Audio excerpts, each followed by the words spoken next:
तुम्ही या चॅनलवर नवीन असाल तर सबस्क्राइब करा, तसेच लाईक आणि शेअर नक्की करा।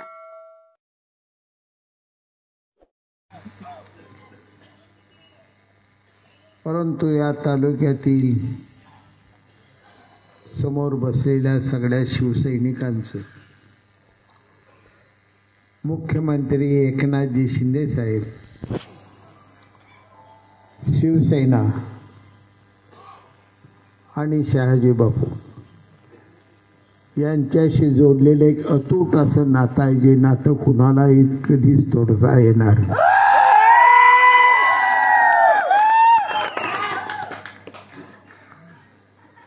आज या ठिकाणी आपण विकासाच्या मुद्द्यावर अनेक जण बोलले, वेगवेगळ्या कारणाने अनेक जण बोलले। निवडणुकीची कोणत्याही कारण मीमांसा करत असताना नेमकं काय घडलंय सांगणं फार सोपं आहे। याच्यासाठी कुणाची गरज लागत नाही, पण निवडणुकीत आपण स्वतः काय वागलो नेमकं याचं चिंतन करणं हितच पुढचं भविष्याचं यश अवलंबून असतं।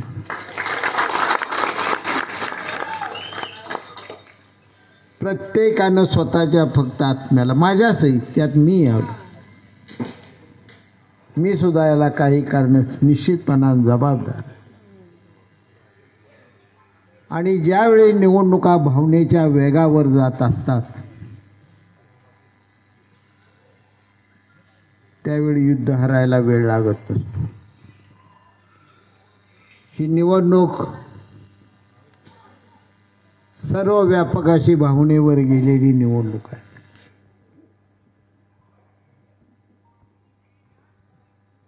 हा मतदारसंघ शिवसेनेचा, महायुतीत, महायुतीचे नेतृत्व करणारे आपले सर्वांचे लाडके नेते मुख्यमंत्री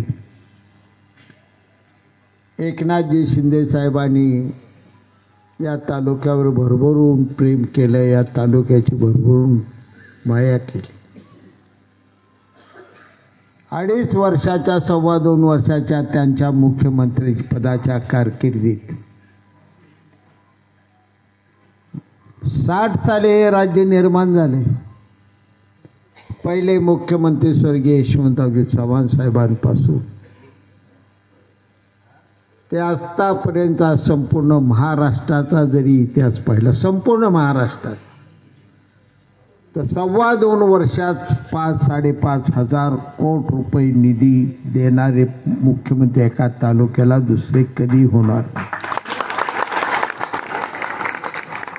शिंदे साहेबांनी आपल्याला भरभरून दिलं, भरभरून आपल्याला फडणवीस साहेबांनी दिले। जे शिंदे साहेबांनी दिलं ते फडणवीस साहेबांनी दिलं, ते गुलाबराव पाटलांनी दिलं। त्या एकाही फाईल आपल्या तालुक्याच्या बाबतीत माननीय अजितदादा पवारांनी कधी आडकाठी आणली नाही। अर्थव्यवस्था अडचणीत असून सुद्धा अनेक वेळा आपली फाईल सांगोल्याची पाहिल्यानंतर त्यांनी काही न बघता सया मारून ही फाईल आपली, प्रत्येक फाईल आपली क्लिअर केली। एकही फाईल आपल्या अर्थखात्याकडे अडकली। हे सगळं दिलेलं होतं, या तालुक्याच्या जनतेला नजरेसमोर ठेवून दिलेलं होतं। हा दुष्काळी तालुका आहे। या तालुक्याच्या राजकारणामुळे हा तालुका सदैव विरोधी बाकावर बसलेला तालुका आहे। रखडून गेलेले अनेक प्रश्न आहेत। सिंचनापासून वंचित असलेली काल सुद्धा आपल्या तालुक्यात 40-42 गावं होती, ज्या गावाला कोणत्याच योजनेचं पाणी येत नव्हतं। एका बाजूला आपण टेंबू आणलं म्हणत होतो, दुसऱ्या बाजूला म्हैसाळ आणलं म्हणत होतो, तिसऱ्या बाजूला उजनी तशी खितपत पडलेली होती। या सगळ्या योजना 95 ते 99च्या त्या काळच्या शिवसेना आणि भाजप सरकारने दिलेल्या होत्या। आणि त्या काळानंतर पुन्हा पाण्याच्या संदर्भाने जे दिलं, मग ते पिण्याचं पाणी असो किंवा शेतीचं पाणी असो, ते मुख्यमंत्री एकनाथजी शिंदे साहेब मुख्यमंत्री पदावर बसल्यानंतरच्या 2.25 वर्षात झालेलं आहे. तमाम या ठिकाणी बसलेले तर सगळे तरुण आहे, सुशिक्षित आहे. मोबाईल तुम्ही बघत असताय. तुम्हाला मी वारंवार सांगत होतो, आरोप प्रत्यारोप करण्यापेक्षा आपल्याला ज्ञान आहे त्या ज्ञानाचा वापर करा, बुद्धिमत्तेचा वापर करा आणि कोणती योजना कुठल्या दिवशी झाली, त्या दिवसाला या तालुक्याचा आमदार कोण होतं एवढं शोधून काढा. तुम्हालाही माझं आव्हान आहे तर जमलेल्या सगळ्या शिवसैनिकांना, त्या उबाटावाल्यांनाही माझं आव्हान आहे, तुम्ही शोधून बघा. ज्यांना चुकून भंडाऱ्यावर मिळालेली आमदारकी आहे त्यांनाही सांगतो,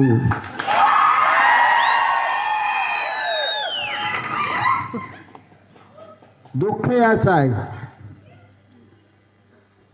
ज्या समाजानं शेतकरी कामगार पक्ष छतीला कवटाळ,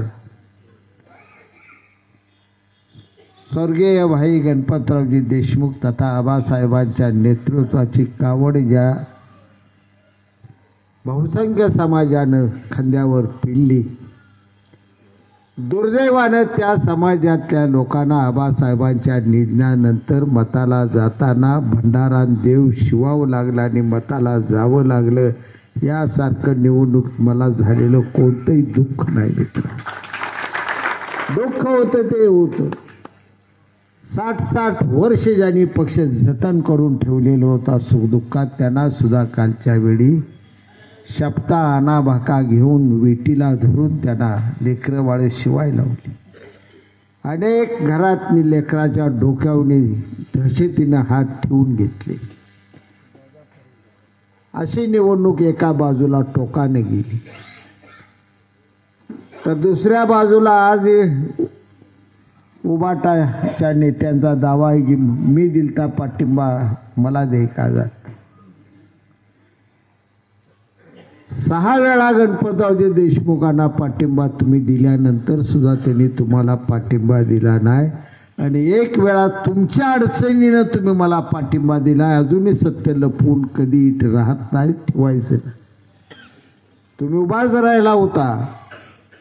नॉमिनेशन पेपर मशीनवर तुमचं शेवटपर्यंत नाव होतं. राजकीय तुमची अडचण झाली, तुम्ही मला पाठिंबा दिला त्याचं मी उपकार मनापासून मानलं. लहान भावाने मी वागणूक दिली, निम्मा प्रत्येक गोष्टीत भागीदार म्हणून भागीदारी दिली. हेच माझा आणलेला प्रोग्राम जर मी माझ्या शिवसैनिकांना 100% वाटप केला असता तर आज मला पराभव स्वीकारावा लागला नसता, याची मला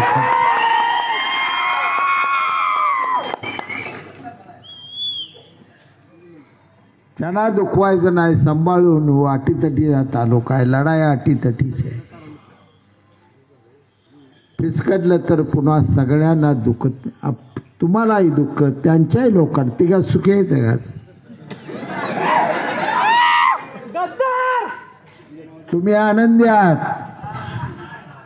कारण वर मुख्यमंत्री एकनाथजी शिंदे साहेब, फडणवीस साहेब, माझी दादाच आपलं महायुतीचं सरकार आलंय.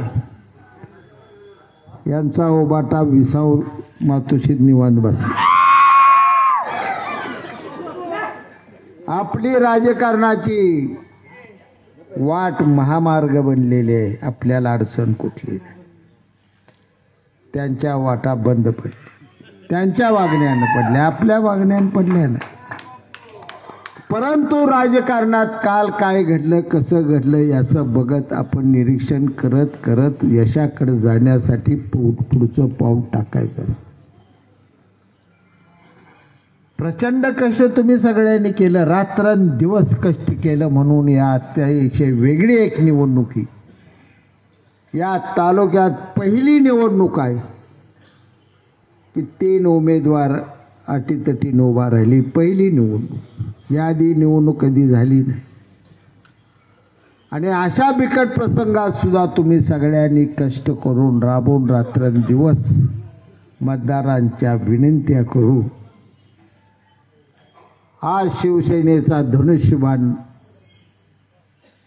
91,000 मतापर्यंत घेऊन गेल्याबद्दल तुम्हाला पहिलं मी धन्यवाद मनापासून.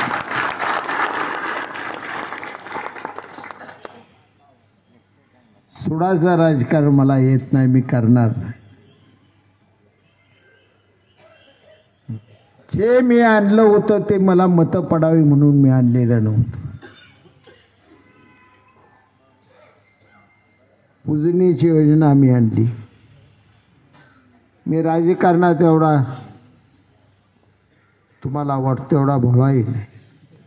मला माहीत होतं कटपळ काय घडणार आहे. मला माहीत होतं आचरदानीच काय घडणार आहे. मला माहीत आहे सोनोलवाडीत काय घडणार आहे. प्रत्येक गावात काय घडणार आहे याची जाणीव मला होती. ही गोष्ट मी पाहिली नव्हती.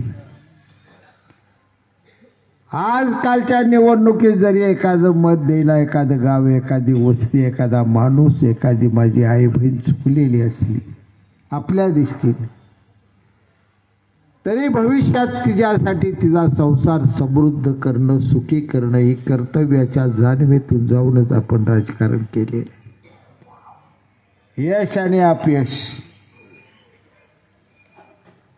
या दोन्ही गोष्टी माझ्यासाठी दोन डोळा आहेत. मला फरक पडत नाही. यशाकडे मी गेलो तरी तुमच्याच पुण्याने, तुमच्यामुळंच मी यशाकडे गेलो. आणि अपयशाकडे गेलो ते मी माझ्यामुळं अपयशाकडे गेलो. मी कुठं काही पुण्याची जाणीव मला या ठिकाणी. अनेक गोष्टी घडलेल्या आहेत ज्या व्यासपीठावर सांगणं कठीण. परंतु एखादं वैभव ज्यावेळी निर्माण होत असतं त्या वैभवाचा द्वेष अनेकांना, असंख्य लोकांना होत असतो.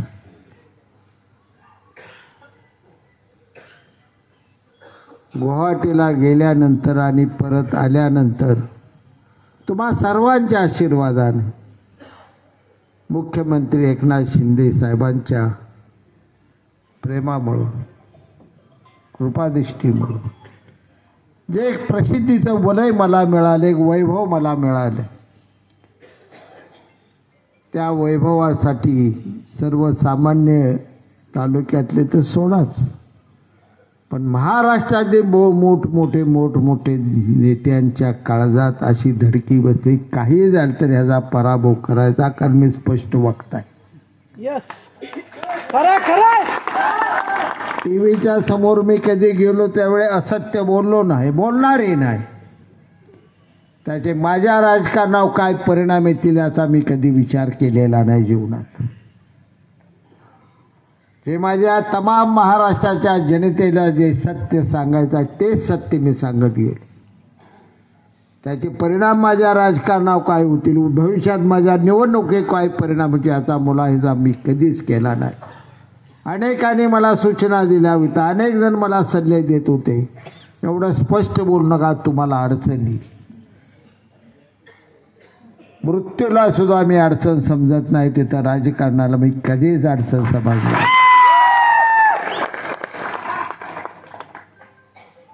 कारण या देशात, या भारत मातेला तुमच्या माझ्या स्वातंत्र्य मिळाल्यानंतर ब्रीदवाक्य या देशाच्या तमाम जनतेनं स्वीकारलं आहे, ते सत्यमेव जयते. सत्याचा विजय असो हेच आपल्या देशाचं ब्रीदवाक्य. आणि म्हणून राजकारण एकतर करायचं, आणि करायचं तर जे घडल ते जे दिसतंय ते स्पष्ट स्वच्छ बोलायचं, या भावनेतून मी राजकारण करत चालतो.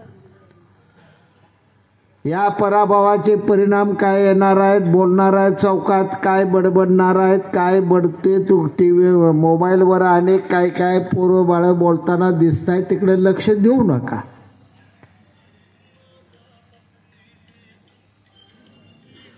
देशाचं ज्यानं रेकॉर्ड केलं त्या भाई गणपतरावजी देशमुखांच्या लढाईमध्ये मी कधी हटलो नाही.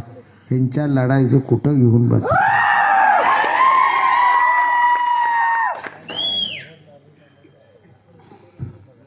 विजयानं अहंकारात आहेत. आता कोण तर बोललो या ठिकाणी वाळू व्यवसाय बंद करणार. एकमेव गाव आहे अनगढाळ सर, एकमेव अनगढाळ गाव आहे. त्या गावच्या ग्रामपंचायतीनं 95-96ला ठराव दिला की आमच्या गावची आम्हाला वाळू उचलायची आणि कलेक्टरकडे सादर केला. जाहीररित्या लिलाव करून 15,000 ट्रका वाळू तिथली कोल्हापूरला विकली. असं अनगढाळ गाव आहे. गाव कुणाचं आहे तुम्ही ओळखा. माहीत आहे का सांगावं लागेल. तो एक लिलाव सोडून या तालुक्यात कुठल्याच गावानं कधी ठराव केला नाही. मान नदीची वाळू वाचवण्याचा प्रत्येकानं प्रयत्न केले. त्याने वाळू उचलाय राजरोसपणे परवानग्या दिल्या. त्यांनी वाळूविषयी बोलू नये, शांत जरा राहावा.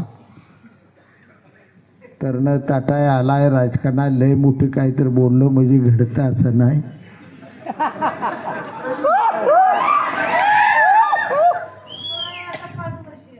एक एक जनतेचा प्रश्न सोडवत असताना किती व्याप सहन करावा लागतो ते काम करतानाचा अनुभव. त्यांच्या कर्तृत्वाला मी ना करता समजत नाही.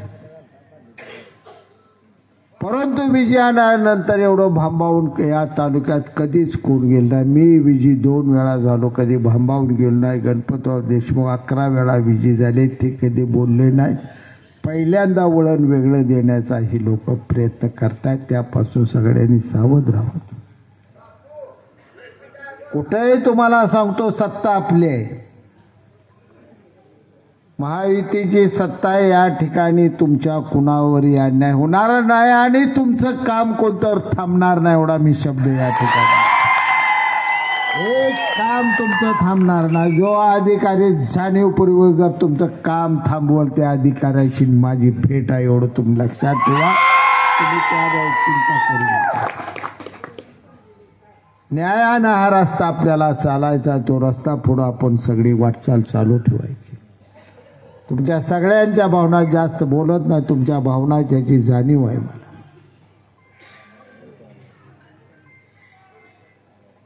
मी म्हणणार नाही, परंतु आपणही कुठंतरी मतं मिळवण्यापेक्षा सांगोल्यात फिरण्यात वेळ ज्यादा गेला का मतं मागाय वाड्या वस्त्यावर ज्यादा फिरलो. प्रत्येकाने चिंतन करा. आज चिंतन करू नका. घरी गेल्यानंतर जेवला तुम्ही झोपताना 5 मिनिटं माझ्यासाठी द्या की खरंच या निवडणुकीला किती जणाच्या घरी जाऊन आपण 2 महिन्यात धनुष्यबाणासाठी मत मागितलं त्याचं चिंतन करा. आज या ठिकाणी तुम्ही गोळा झाला एवढी मोठी संख्या आहे. 10 मतं प्रत्येकाने मिळवली असती तर मी कमी कमी 20,000 मताने विजयी झालो असतो. बघा मोजा, संख्या मोजा.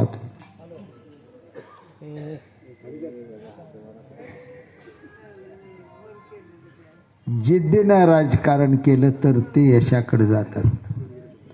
मी आजारी होतो. मला डॉक्टरचा विश्रांतीचा सल्ला होता. फक्त मी 2.5 तास झोपलोय. 2 महिने फक्त 2.5 तास. मी करेक्ट 4 वाजता इथे येत होतो आणि 7:30 वाजता मी आंघोळी करून बाहेर येऊन लोकांना भेटून 8ची पहिली सभा गाठत होतो. मी माझ्या ड्रेसिंगचा विचार करत नव्हतो. कशाचाही मी विचार करत नव्हतो. माझी ट्रीटमेंट देणारे बेचैन होऊन जात होते. पोटात काही खाल्ल्याशिवाय गोळी घ्यायची नाही, नियम आहे. कितीतरी वेळा 9 गोळ्या मी पोटात अन्नाचा कण नसताना रागानं गिळ्या पाणी पिलून पुढं वाट चालत राहील. एकदा लढाई, ही लढाई माझी, मला आमदार व्हायचं नव्हतं यासाठी मी 2 वेळा आमदारकी भोगलेली होती. आमदारकी कशी भोगली तुम्हालाही सगळ्याला माहित आहे. एकमेव महाराष्ट्रातला आमदार असली माझ्या बसतो त्या गादीवर इकडे 4 आणि इकडे 4 मध्ये मी बसलेला एकमेव आमदार असेल. बारकं लेकरू आलं तर त्याला मी मांडीव घेऊन बसून तू का आलता म्हणून त्याला विचारल्यावर चॉकलेट खाऊ घातल्याशिवाय कधी बाहेर जाऊ दिले. अनेकाने या ठिकाणी सल्ला दिलं मला. जनतेचं काम करण्यासाठी थांबून चालणार नाही, त्यासाठी राजकारणात अडसर असता कामा नये. माझं आज स्पष्ट मत आहे. तुम्हाला आवडेल नाही तर नाही. राजकारणाची जी कामं आहे ती राजकीय त्या गावच्या आपल्या नेत्यांना विचारून निश्चितपणाने करावी लागते. पण एक आधार कार्ड एका बिचारीला पाहिजे, ती आली. आणि त्यासाठी जर तिला मी म्हणलं ती इथून तिथून आलेली 40-50 किलोमीटरवरनं की तो माझा गावचा ही आमका माणूस घेऊन उद्या ये मग मी तुला सही करतो, तर त्या काळजाला किती दुःख किती गारा पडला असता याचा विचार. मग हे महामानव डॉक्टर बाबासाहेब आंबेडकरांच्या राजघटनेनं आमदारकी सेवक म्हणून दिलेली आहे, रुबाबासाठी दिलेली. म्हणून आपण कधी रुबाब केला नाही या खुर्चीचा. आज इथे सहन होत. मला तुमच्यात राहायचं, मी तुमच्यात आहे. प्रत्येक गोष्ट तुमच्या प्रत्येकाचा संसार भविष्यात असा उज्ज्वल होईल, वर जाईल. आजची तुमची अर्थव्यवस्था जी आहे ती उद्ध्वस्त होऊन एक अशी अर्थव्यवस्था निर्माण झाली पाहिजे की ज्या अर्थव्यवस्थेमुळं सगळं कुटुंब असा आनंदानं जीवन जगू शकलं पाहिजे. माझं स्वप्न आहे. त्या स्वप्नापाठीमाग मी असा वेड्यासारखा धावत निघालेला माणूस आहे. आणि हे माझं स्वप्न मी हरलो किंवा पडलो किंवा जिंकलो म्हणून थांबणार नाही. हे स्वप्न हे मी पूर्ण करणारच आहे. त्यासाठी मी रात्रंदिवस राबणार.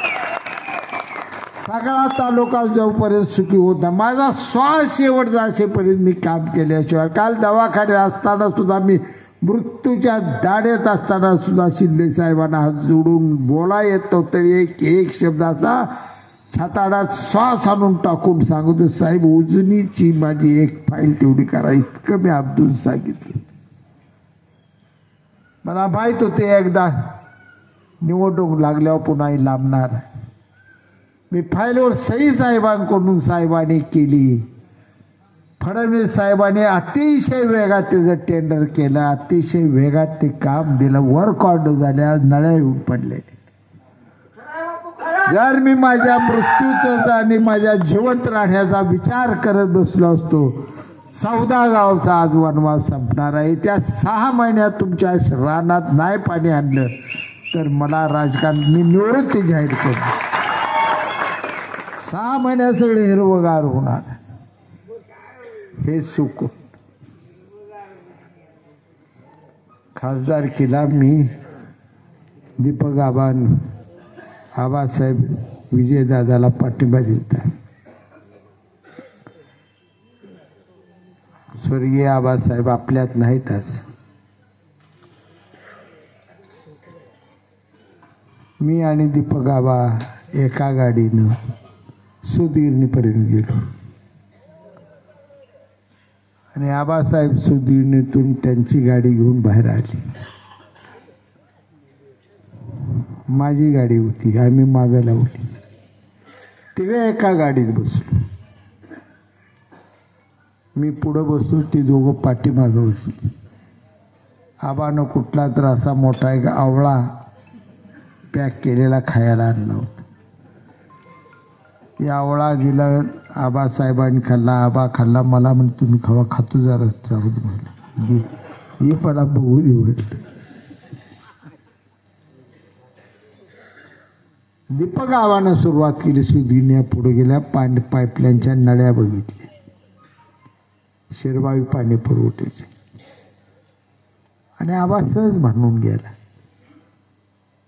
एक नळ्याचं आपलं प्यायच्या पाण्यात चांगलं साहेब काम झालं बघा. आबासाहेब म्हणले झालं आपलं, काय केलं, सगळ्यांनी साथ दिली, झालं असं बोल. मी ग बस. बापू काय बोलले नाहीत म्हणलं. मी म्हणलं बोलू का, ऐकणार का तुम्ही दोघं?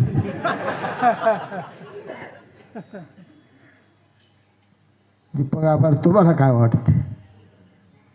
पुढच्या लेकराला बघितल्यावर अंतकरणात जे वाटतं ते ह्या नळ्या बघताना मला वाटतंय, कारण या नळ्याला मी जन्म दिलाय म्हटलं. या नळ्याकडे बघताना नेहमी मला तालुक्यात फिरताना गर्व आणि आनंद वाटतो मनात. हे एक काम मी मोठं काम अशा खंडातलं करायला भगवंताच्या कृपेनं, माझ्या आई वडिलाच्या आशीर्वादाने यात मला हे यश मिळालं. कामाचं स्वरूप असताना तुम्ही बघा, दिवसात एक माणसाला तुम्ही कुठतरी मदत केली, मग कसली मदत, दवाखान्यातली मदत करा, मामदार कचेरीची मदत करा, एखाद्या पोलीस स्टेशनमध्ये जाऊन त्याला मदत केलेली असो, कोणतीही मदत असो, एका माणसाला तुम्ही मदत केली आणि घराकडे परत जाताना रात्री तुमची रात्री सुखानं जाते. तुमचा भाव एक म्हणत असतो की आज आपण अमक्या अमक्याला मदत केली, त्याचं काम झालं, भावना तुमच्या अंतकरणात असतात. आनंद कुठं बाजारात किलोवर खरेदी करता येत नसतो. समाधान कोणत्या तराजून जगात अजून कुणाला मोजता आलेलं नाही. आनंदाची निर्मिती आपल्याजवळ आहे, आपल्या अंतकरणात, आपल्या बुद्धिमत्तेत आहे. आपण जे करतो त्यातून आनंद कसा निर्माण करायचा आहे आपल्याजवळ. समाधान कसं मिळवायचं, आपल्या वागण्यावर समाधान कसं मिळवायचं हे ठरत असतं. जे आपण वागतोय, जे करतोय त्यात जर समाधान नसेल आणि दुसरं जर आपण आपली सत्ता जी दिली, जनता जनार्दनाच्या एका मतानं मिळालेली ती सत्ता लोकशाहीतली आहे, अनमोल आहे ती सत्ता, तिचं मूल्य कमी लेखून चालणार. आणि तिचा जर वापर आपण केला की एखाद्या निष्पाप माणसाला आत टाका आणि पापी माणसाला बाहेर सोडून द्या असं जर घाण केली, कधीच परमेश्वर तुम्हाला माफ करत नसतो. दयावान अंतकरणानं राजकारण केलं. प्रत्येक प्रत्येक शिवसैनिकाने ही शिकवण स्वर्गीय हिंदुहृदय सम्राट बाळासाहेब ठाकरे साहेबांची शिकवण. तळातल्या माणसाला मदत करा आणि शिवसेना वाढवा. आपले लाडके पक्ष नेते आणि मुख्यमंत्र्याचे रात्रंदिवस कष्ट केले. त्यांनी 4 तासाच्या वर झोप घेतली नाही. 2.5 वर्ष 4 तासाच्या वर. आज तुम्ही शिंदे साहेबांची देहबोली बघा. मी इथं बसून सांगतो या वर्षभरात कमीत कमी 7 ते 8 किलो वजन त्यांचं कमी झालंय. इथून बसून मी सांगतो. रक्ताचा थेंब ना थेंब, मांसाचा कण ना कण असा जळत चाललाय दररोज. ती महाराष्ट्राच्या जनतेच्या हितासाठी, महाराष्ट्राच्या जनतेच्या कल्याणासाठी, माझा महाराष्ट्र वैभवशाली झाला पाहिजे, माझा महाराष्ट्र ह्या देशात नंबर 1 राहिला पाहिजे, पहिल्या क्रमांकावर राहिला पाहिजे, हे स्वप्न घेऊन मुख्यमंत्री एकनाथजी शिंदे साहेब, आदरणीय फडणवीस साहेब, अजितदादा रात्रंदिवस कष्ट केले. आणि आज त्यांच्या कष्टामुळे घवघवीत यश आपल्या महायुतीला संपादन झालेलं. जरी आज आपल्या तालुक्यात वाटणी आपली झाली, या कामाला लोकांनी विचार केला ना, अनेक ठिकाणी मला ऐकाय मिळतं अशा चुकीचा कोणी जर गैरअर्थ कृपा करून हात जोडतो, काढून घेऊ नका. तमाम सांगोला तालुक्यातल्या जनतेने आणि मतदाराने हा विकासाला स्वीकारलेला आहे. म्हणून विकासाला 1,42,000 एकूण मतं पडलेली. याच विकासातला निम्मा वाटा आपला तिकडे गेला आणि म्हणून त्या गाड्याला 51,000 मतं पडल्या. का पडते मतं? यातलंच आहे. या 5,500 कोटी विकासातलीच ही वाटणी झाली, दुसरी कुठली वाटणी झाली नाही. शेतकरी कामगार पक्षाला या तालुक्यात 1.5 लाख मतदारांनी स्पष्टपणे नाकारलेलं आहे. आपला पराभव झाला एका बाजूला, आम्ही जाहीररित्या मान्य करतोय. त्याच वेळी जे निवडून आले त्यांना सांगतो, तुम्हाला बी जनतेनं नाकारलंय. तुम्ही 1/16 वर आहे आणि एकूण मतदान तुमच्या विरोधातलं 1.5 लाखाच्या वर गेले. आणि जर चुकून आम्ही दोघं एकत्र असतो तर निकाल काय झाला असता.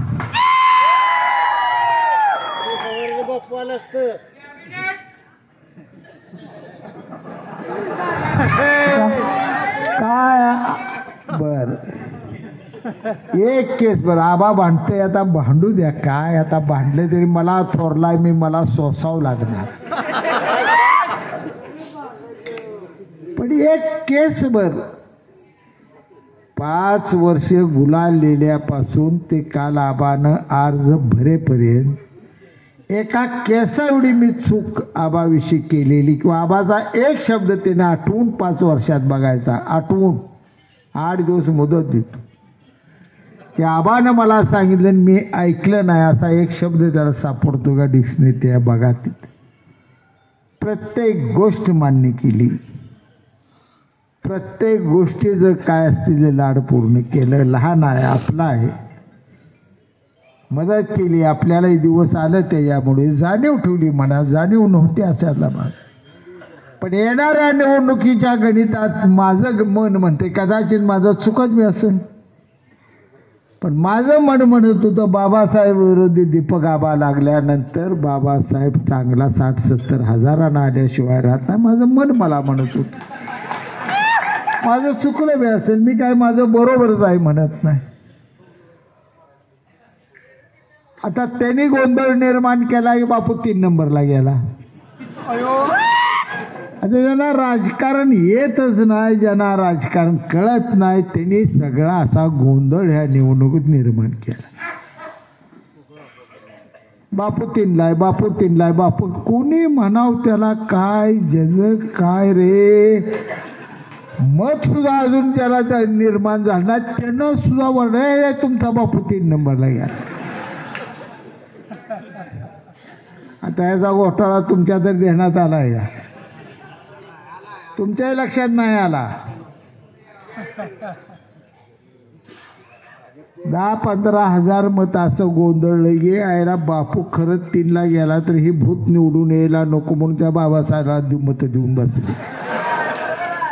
10-15 हजार मत अशी निघून गेली. ह्याच्यापेक्षा मग ती बरं आहे म्हटली.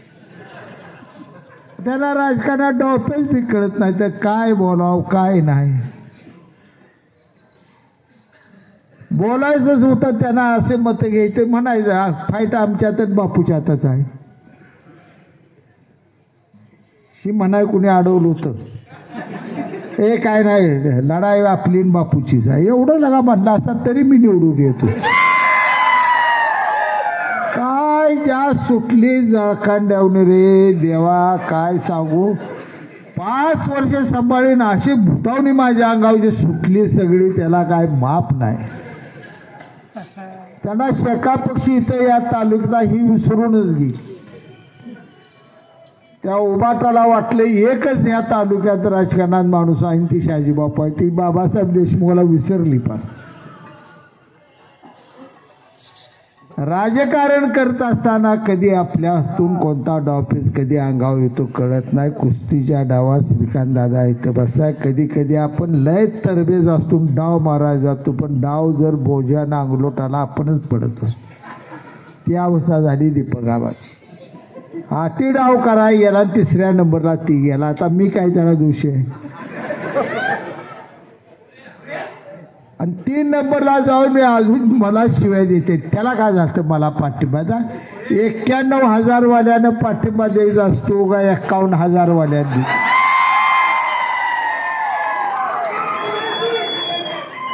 जाऊ दे आता. तुम्ही म्हणणार आबान दे पाहिजे. उद्या आबा 29 मीटिंग आहे त्याची म्हणणार नाही बापून दे पाहिजे. कोर्टात जाऊ कुठल्या तर की ज्याचे सांगेल नेमकं कोणी कोणाला दे पाहिजे होता. सगळा असला भाऊनी गोंधळ फक्त बापू असा फरमात आलाय. बापूलाही कामं करायला लागला, बापूनं नाव व्हायला लागलं, बापूनं 5,000 कोटी निधी आणला, बापूने ही बिल्डिंग केली, बापूनं ते रस्ता केला, बापूनं उजनी आणली, बापूनं टेंबूत गाव घातली, बापूनं मैसाळमध्ये गाव घातलं. ह्या सगळ्या गोंधळानं माझ्या अंगावर एवढा द्वेष आला या तालुक्यात. जनता जनार्दनाने भरभरून माझ्यावर प्रेम केलं, पण सगळ्या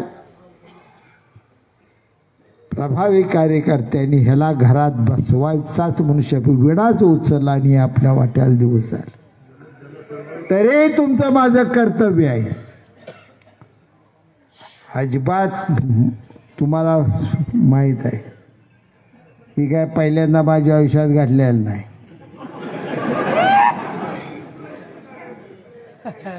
मला कोण फोन करतंय बापू खचून जाऊ नका. आता काय पत्रकार आहे ते बोलू का नको. अरे तुम्ही भिताडाला खचवू नका म्हणा. एखादं पूल बांधलं त्याला खचू नको म्हणा. जातीवंत ही शिशासारखं पोलाद आहे. पोलाद कसं खचल रे. पोलादच असतं ते कधी खचत नाही, झेजत नाही. ते पाषाणापेक्षाही जड असतं ताकदवान. माझं हृदय भगवंतानं दिलेलं हृदय, ह्याला दुःख कधी माहीत नाही. अजिबात दुःख मानत नसतो. या निवडणुकीकडे बघत असताना मी माझा पराभव झाला हे बघण्याऐवजी मी मनापासून म्हणत असतो तो राजाराम पाटील हा शेतकऱ्याचा पोरगा आहे. तुला या तालुक्यातल्या 91,000 जनतेनं मत दिलंय शेतकऱ्या पोटी सुद्धा. ह्याच्यापेक्षा तुझी अजून लायकी पाहिजे काय. माझं मन म्हणलं मी आनंद असतो, समाधानी असतो. भरभरून मला जनतेने दिलं. 91,000 लोकांनी मला मत दिलं. यापेक्षा मी करणार. ही शिदोरी आहे माझी. प्रत्येक मत हे आहे माझ्यासाठी. हिमालयाचं जेवढं सोनं असेल त्यापेक्षा जड माझ्यासाठी मत आहे. एक एक मत माझ्यासाठी जड आहे. या तर 91,000 उपकार मी कधीच विसरणार नाही. तुमच्या उपकाराचे उतराय केल्याशिवाय राहणार नाही. तुम्हाला मी शब्द देतो. परंतु माझ्या या मतदाराला कुणी धक्का लावण्याचा गर्वानं जर प्रयत्न केला, जाहीररित्या इथून सांगतो, हा शिवसैनिक आहे. एकनाथ शिंदे साहेबांचा आवडता चेला, हिंदुहृदय सम्राटाचे विचार डोक्यात घेऊन चालला. शांत आहे तोपर्यंत शांत आहे. जर माझ्या माणसाला कुठं धक्का लागला तर पिसळून उठलून जगणं एकाचं मुश्किल करून टाकेन, बेहाल करून टाकेन. तुम्ही त्या गर्वात कुणीच गर्वात वागायचं नाही. आम्ही गर्वाने कधी वागलो नाही. आम्ही नम्रतेने वागलो. पराभवी तेवढेच पचवले, विजयी तेवढेच पचवले. या तालुक्याच्या जनतेला कुठलीही जनता असो, तो समाज कुठला बघितला नाही, तो पक्ष कुठला बघितला नाही, प्रत्येक पक्षाच्या माणसाला, प्रत्येक समाजातल्या माणसापुढं नम्रतेने आणि लीनतेने हात जोडून आम्ही उभा राहिलो. आम्ही कधी अहंकार कधी ओतलो नाही, कधी मातलो नाही. एवढ्या विजयानाने आमचे महाराज जे खवळल्या ते पिसाळल्याचे, तर त्याचा राग आहे काय 3 नंबरला गेला. हे पिठू मी काय माणसानं सांगू मला 3ला टाका, मला 3ला टाका, त्याला 2 लागा. या माझ्या हातात आहे का. कशाला वैतागून गेले बिनकामाचं. मी घेणार आहे. बघू जरा जाऊ द्या वेळेस.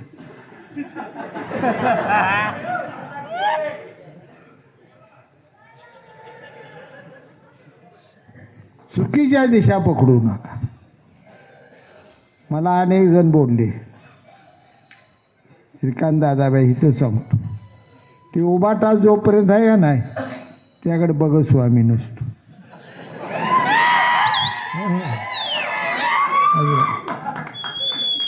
उबाटा आला का इथं का होते. एवढा अभ्यास नव्हता का. उद्धव ठाकरे बी इथंच येते, संजय राऊत बी इथंच येते. काय कामं नव्हती का दोघांना. त्याला माहित होती आपलं येत नाही, पण आपलं त्याला पाडतंय म्हणून तिकडे येतो. त्याला आणि ह्याला आणायचं कुठं पडलो होतं, मला पाडायचं त्याला काळजी लागलेली, त्यासाठी आली बिचारी गेली, एकानं हात वर करून खाली केलं, ही बोंगाला तिथं वरडून गेला. आता त्या संजय राऊताची अवस्था अशी झाली की आता मला वाटतं 2 दिवसात TV वाली काय त्याची इंटरव्ह्यू जात नाही.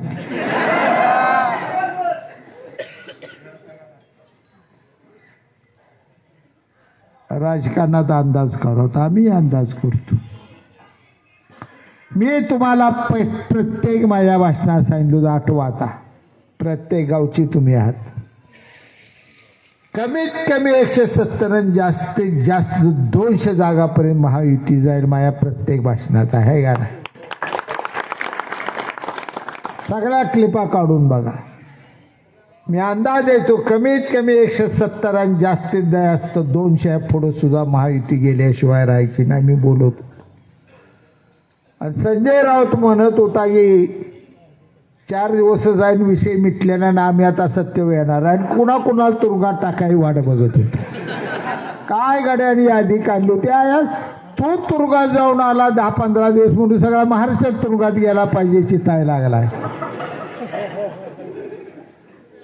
काय माणसाचं मन तर कसं असतंय. आता या संजय राऊताचं या महाराष्ट्रातली जनता कधी काय ऐकणार नाही. लबाड लांड काय म्हणणार, फसवायलंय, लबाड बोलतोय, काय बी बोलतोय. त्याला शिंदे साहेब फडणवीस साहेबाचं वाईट बोलल्याशिवाय काय आण गोड लागत नाही. आणि ह्याला भाकरी जर संध्याकाळी खायला झाली तर आता ह्याला असं करावं लागणार आहे की खोली बंद करून शिंदे साहेबाला थोड्या शिव्या, फडणवीस साहेबाला शिव्या, त्यात एका दिवशी शहाजी बापूला शिव्या देणार. मग म्हणणार बायकोला भूक लागली जरा वाढ आता. त्याशिवायला भूकच लागत नाही. ना करावं काय, असलाही माणूस आहे. असल्या माणसाचं TV वर इथनं पुढं काय सुद्धा ऐकायचं नाही. आता आपल्याला आपल्या नेत्याने जो विश्वास आपल्यावर टाकला, आपल्यावर प्रेम केलं, भरभरून आपल्याला विकासाचा निधी दिला. शिंदे साहेबांनी प्रत्येक फाईलवर सही केली. फडणवीस साहेबांनी जलसंपदा खात्यात किती फडणवीस साहेबांनी आपल्यासाठी बैठक केल्या. आपण शिवसेनेत होते, ते भाजपचे होते, पण सकाळी 8 वाजता पहाटेच्याला बैठका, सगळे मोठे मोठे अधिकारी 8-8:30ला बैठक चालू व्हायची.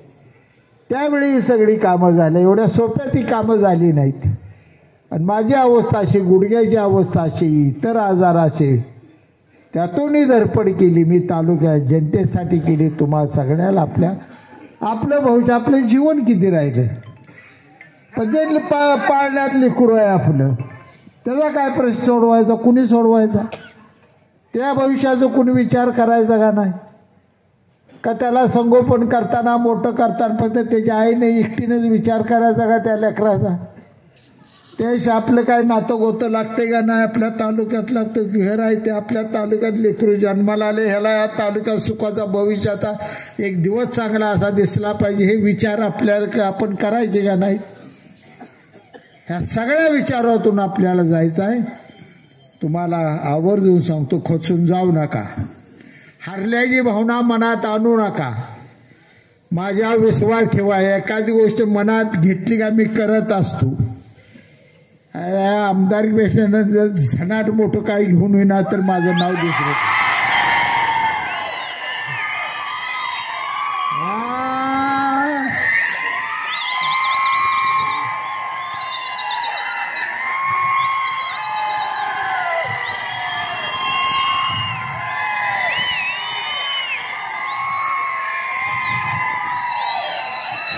शिंदे साहेबाकडून, फडणवीस साहेबाकडून असं पद तुम्हाला घेऊन येतो, सगळ्याच समाधान.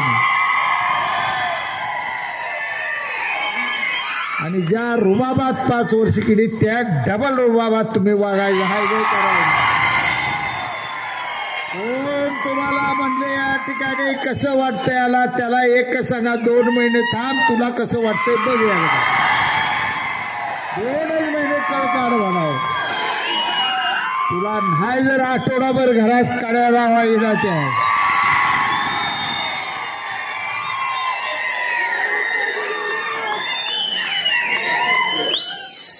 मी हटलो नाही. मी शिंदे साहेबाचा शिवसैनिक आहे. तुम्ही हटायचं नाही. येणाऱ्या स्थानिक स्वराज्य संस्थेच्या निवडणुका गुलालानच पार पाडायच्या. सल्लागार कोणी व्हायचं नाही. या तालुक्यात माझं असं झालंय, कार्यकर्ते कमी सल्लागार यावे. जे ते घर सोडताना सोडते, हे बापूला काय कळत नाही, हे तुम्ही असं केलं, ग बसायचं. दिलेत ना आता सगळे अधिकार मला. हात वर करा. मी कुठलाही निर्णय, कोणताही निर्णय घेतला राजकारणातला, तुम्हाला सगळ्याला मान्य करावं लागेल. परत असंच केलं तसंच केलं, हेच झालं तेच झालं, ह्यांना कळतच नाही अजिबात. फक्त माझा ऐका, फक्त माझा ऐका. तुम्हाला येणाऱ्या नगरपालिका आणि पंचायत समितीमध्ये ब्याला त्यांना शीट देत नाही. शेका पक्षाला ब्याला असतो. तुमचा राडा चालू झाला, लय जण आपल्याच राडा घालणारी बी ती कमी नाही. ती त्यांना हात जोडून विनंती करतो. मी पहिलंच वाक्य सांग, नावं ठेवणं सोपं आहे, स्वतःच चिंतन करा, स्वतः तपासून बघा. असू द्या मी त्रास सहन केला, प्रत्येकाने विचार करायचा आपण बापूला नेमकं काय काय आनंद दिला, सुख दिलं का त्रास दिला, प्रत्येकाने बघा. माझा विषय नाही, मी सहन करणारा माणूस आहे, माझी सोशिकता आहे, माझा स्वभाव आहे.